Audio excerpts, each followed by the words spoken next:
Dear students, in last topic we study about the stem. तो last जो topic था उसमें प्लांट एनाटॉमी के अंदर हमने स्टेम यानी तने के बारे में पढ़ा था। आज जो हमारा टॉपिक है वो है लीफ या पत्ती के बारे में टॉपिक है। तो स्टूडेंट, लीफ भी दो प्रकार की होती है। एक तो होती है मोनोकॉट लीफ और सेकंड होती है डाइकॉट लीफ। मोनोकॉट लीफ का मतलब होता है एक बीजपत्री पत्ती और डाइकॉट लीफ का मतलब है द्विबीजपत्री पत्ती। तो ये जो दोनों पत्ती होती है उसमें कुछ डिफरेंस पाया जाता है, इन दोनों लीफ में कुछ डिफरेंस पाया जाता है। वो डिफरेंस क्या होता है? मेनली जो मोनोकॉट लीफ या एक बीजपत्री पत्ती होती है उसमें जो स्टोमाटा या रंध्र जो होते हैं ये दोनों तरफ इक्वल पाए जाते हैं। जैसे यहाँ देखिए ऊपर भी एक है, नीचे की तरफ एक है, तो दोनों और कैसे होते हैं? इक्वल पाए जाते हैं।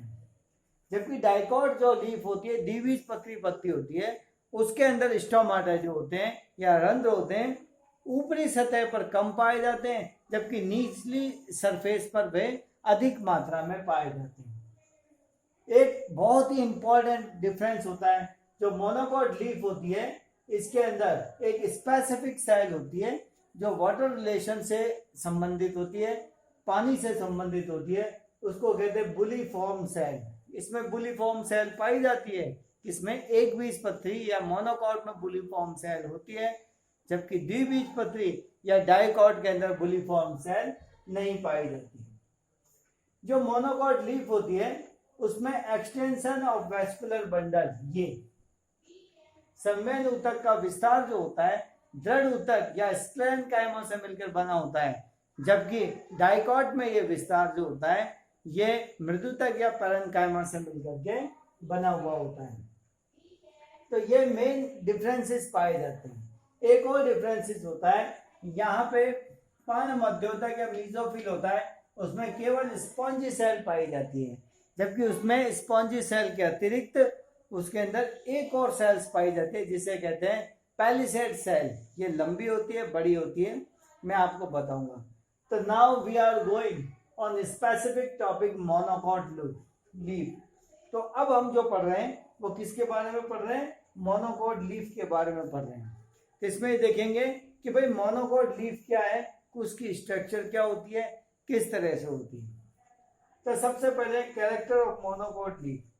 मोनोकॉट लीफ का क्या कैरेक्टर होता है? इसके अंदर मेन कैरेक्टर क्या है मोनोकॉट लीफ का? इसमें जो स्टोमाटा होते हैं ये इक्वल संख्या में होते हैं, इसमें बुलीफॉर्म सेल्स पाई जाती है, इसमें एक्सटेंशन ऑफ वेस्कुलर बंडल संवहन ऊतक का विस्तार स्क्लेरेन्काइमेट्स होता है, और इसमें एक स्पंजी टिश्यू या स्पंजी ऊतक पाया जाता है, जबकि इसमें खंभ ऊतक या पैलिसेड टिश्यू इसके अंदर बिल्कुल भी नहीं पाया जाता। तो ये इसकी पहचान होती है। संवहन ऊतक बहीफ्लोएमी या कोलेटरल टाइप का होता है, इसमें जाइलम अपर एपिडर्मिस की ओर तथा फ्लोएम लोअर एपिडर्मिस की ओर होता है। ये फ्लोएम में एक है लोअर एपिडर्मिस की ओर ये पाया जाता है।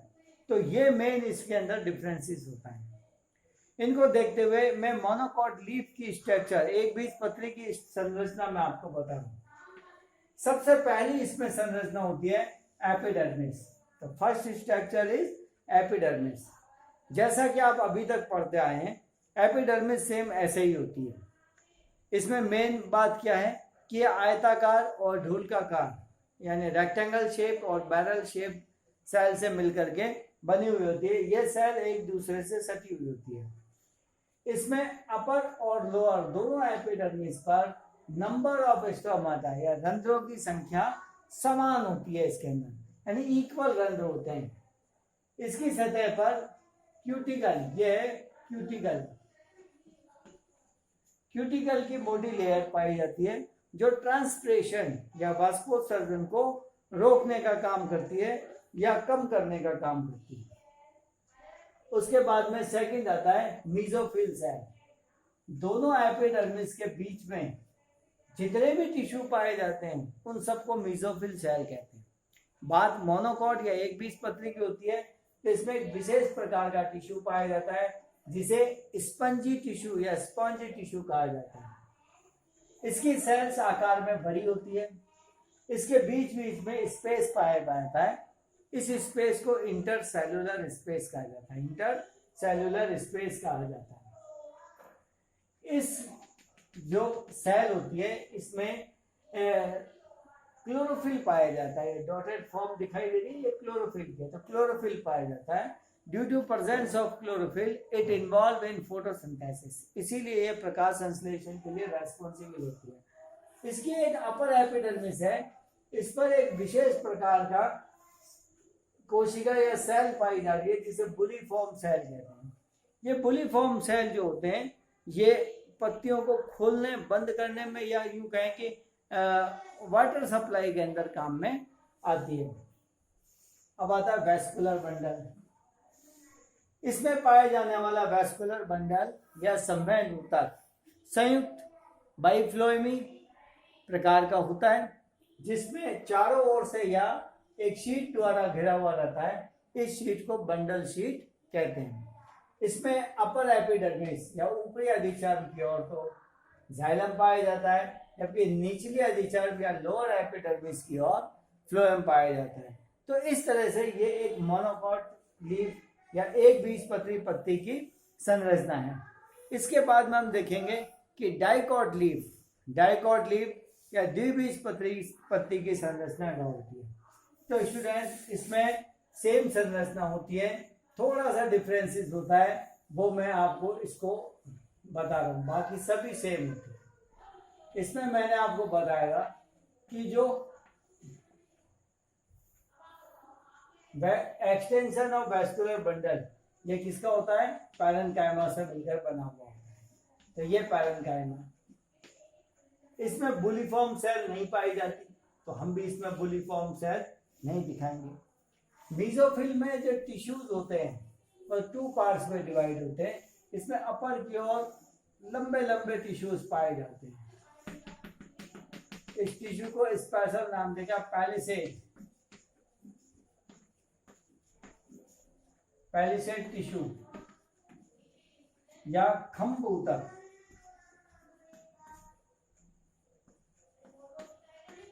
इसमें भी क्लोरोफिल पाया जा रहा है, तो ये क्या है, क्लोरोफिल। बाकी सारी स्ट्रक्चर इसमें बिल्कुल सेम होती है। तब डाइकॉट लीफ या द्विबीजपत्री की संरचना मैं आपको बताने जा रहा हूं। द्विबीजपत्री पत्ती या डाइकॉट लीफ में वेस्कुलर बंडल जो होता है वह पैरेन्काइमा या मृदुतक से मिलकर के बना हुआ होता है। इसमें ये एक्सटेंशन किससे, वेस्कुलर बंडल से बना हुआ है। इसमें 2 टाइप के सेल्स पाई जाती है, एक तो पैलिसेड सेल और एक स्पॉन्जी सेल पाई जाती है। बुलीफॉर्म सेल्स इसमें होती नहीं है। इन सभी को जोड़ते हुए बताते हैं, डाइकॉट लीफ या द्विबीजपत्री जो होते हैं, सबसे पहला आता है एपिडर्मिस। तो इसमें 2 तरह की एपिडर्मिस पाई जाती है, upper epidermis and lower epidermis, ऊपरी अधिचर्म और निचली अधिचर्म। ये आयताकार या ढोलकाकार कोशिकाओं से मिलकर के बनी हुई होती है, जो एक दूसरे से बिल्कुल सटी हुई होती है, और इसमें बीच बीच में स्टोमाटा पाए जाते हैं और यह क्यूटिकल की लेयर द्वारा ढकी हुई रहती है। यहाँ पे नंबर ऑफ स्टोमाटा जो होते हैं, अपर लेयर के अंदर नंबर ऑफ स्टोमाटा कैसे होते हैं, कम होते हैं, और लोअर लेवल पे नंबर ऑफ स्टोमाटा अधिक होते हैं। इसलिए हमने यहाँ तो स्टोमाटा जो है था वो उसको हटा दिया है और उसकी जगह कहाँ बना दिया, तो अपर तो कोई दिखाई नहीं दे रहा है, नीचे की तरफ क्या एक है, यानी ऊपरी एपिडर्मिस पर तो कम हो गए और निचली एपिडर्मिस पर इसमें ज्यादा पाए जाते हैं। अब आता है मीजोफिल, यह दोनों एपिडर्मिस के बीच में पाया जाता है। डाइकॉट लीफ या द्विबीजपत्री लीफ में यह 2 भागों में विभाजित होता है। फर्स्ट है पैलिसेड टिश्यू और सेकंड है स्पॉन्जी टिश्यू। पैलिसेड टिश्यू ये लंबी लंबी खंबे के समान या कॉलमनर सेल से मिलकर के बनी हुई होती है। यह एक दूसरे से सटी हुई होती है। इसके बीच में इंटरसेलुलर स्पेस नहीं पाए जाती है। इसमें क्लोरोफिल बहुत ही डेंस या बहुत ज्यादा पाया जाता है, इसीलिए यह डार्क ग्रीन होती है। आपने लीफ में देखा होगा एक सरफेस डार्क ग्रीन होती है, कुछ जगह उसकी डार्क ग्रीन होती है, कुछ लाइट ग्रीन होती है। तो डार्क ग्रीन किसके कारण होती है, पैलिसेड टिश्यू के कारण होते हैं। इसके जस्ट नीचे की ओर स्पंजी टिश्यू पाया जाता है। स्पंजी सेल टिश्यू जो होता है इसके सेल साइज में बड़ी होती है। इनकी सेल्स के बीच बीच में जो स्पेस पाए जाते हैं इस स्पेस को इंटरसेलुलर स्पेस कहते हैं। इसमें भी क्लोरोफिल पाया जाता है, पर यह क्लोरोफिल पैलिसेड या खंभ ऊतक से कम पाया जाता है, इसीलिए यह लाइट ग्रीन होती है।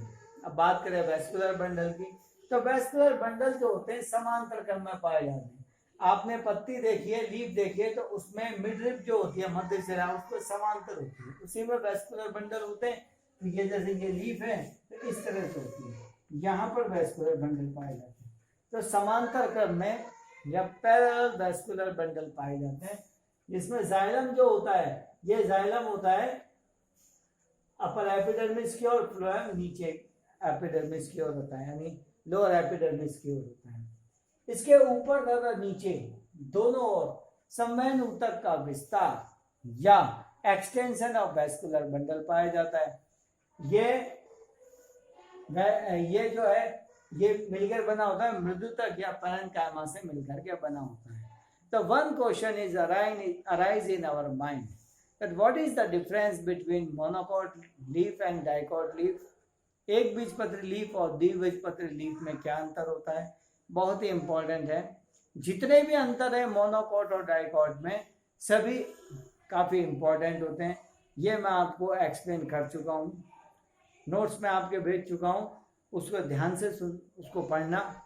कभी कभी ऐसा होता है कि डिफरेंसेस हमें अपने आप भी करने पड़ते हैं, तो आप मोनोकॉट की स्ट्रक्चर पढ़ो फिर डाइकॉट की स्ट्रक्चर पढ़ो, यानी कि एक बीजपत्री की पढ़ो द्विबीजपत्री की पढ़ो। इसमें जो डिफरेंसेस या अंतर होते हैं अपने आप आ जाते हैं।